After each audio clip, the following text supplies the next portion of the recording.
আমরা এখন এই কম্প্রেসর মোটরটি নতুন অবস্থায় খুলছি। একে আমরা আমাদের প্রেসার দেওয়ার কাজে ব্যবহৃত করব। মানে এই কম্প্রেসর মোটরটি ডিসচার্জ লাইনে একটি নন লিটার ভাল্ব লাগিয়ে আমরা ফ্রিজে প্রেসার দেব এবং কোথায় লিক আছে সেইটা খুঁজে বার করব। তো প্রেসার দেওয়ার কাজে এবং ভ্যাকুমের কাজে এই কম্প্রেসর মোটরটি ব্যবহার করব। আমাদের ভ্যাকুম পাম্প আছে, তা সত্ত্বেও আমরা এই কম্প্রেসর মোটরটি দিয়ে এই দুটো কাজ করব।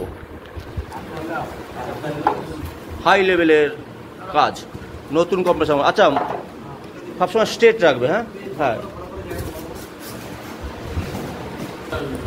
আচ্ছা, আমরা এবার মোটরটি চালিয়ে দেখে নিচ্ছি ঠিকঠাক চলছে কিনা। পাওয়ার ঠিক আছে?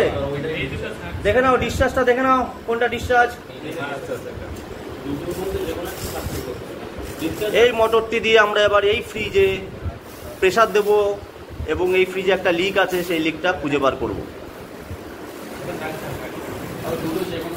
এবার আমরা ডিসচার্জ লাইনে একটি নন রিটার্ন ভালভ ঝালাই করব।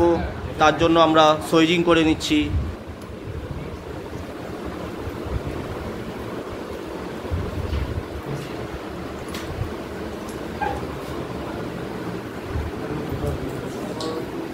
Sunday 11 AM batch. তো ডিসচার্জ লাইনে আমরা একটি ভাল্ব লাগিয়ে নিচ্ছি।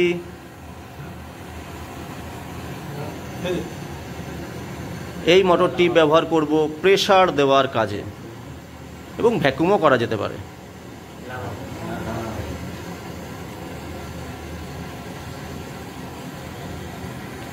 কি করছি তাহলে বললাম, এই ফ্রিজটাতে প্রেসার দেব, রেডি হচ্ছে। গেজ মিটার ও পাইপ লাগিয়ে নিয়েছি।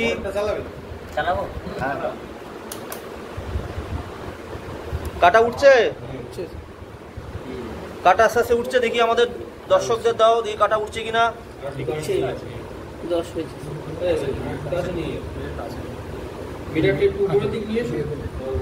একটু মিটারটা উপরের দিকে নিয়ে আসতো।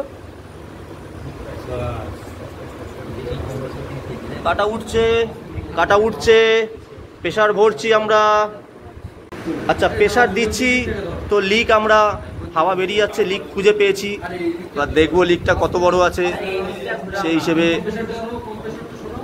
ওই লিকটা আমরা রিপেয়ার করব। এখানে আমরা এখন একটা কুলিং চেম্বারে লিক খুঁজে পেয়েছি।